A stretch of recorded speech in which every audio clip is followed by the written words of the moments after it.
高铁沿线屏东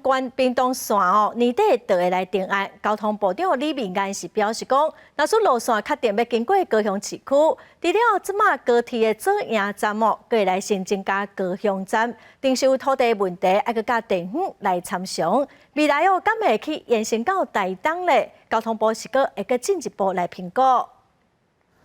交通部长李明安顺时甲美所业务也透露新的消息，高铁延伸到屏东线，伫年底进前有希望定案。那方案确定进入到高雄市区，会大部分用暂顿的方式，降低对居民的影响。而且除了即卖高铁左营站，也会增加高雄站。那其实，在最早的高铁的规划，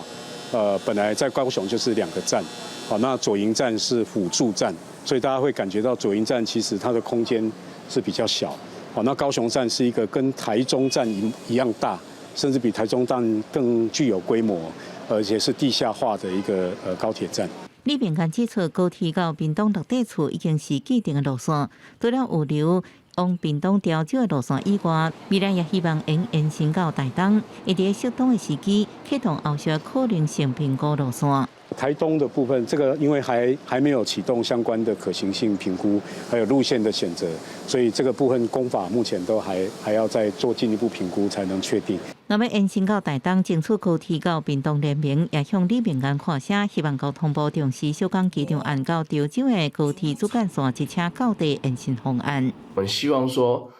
交通部要好好的评估，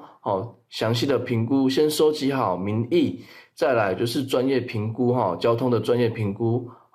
那希望说评估出一条最佳的路线。另外，代替票价已经19年无起，李明安也讲，代替公司到月底进前，会将代替票价起价案件提报到交通部，无提价只是部分调整，不一定一摆会起价高。记者综合报道。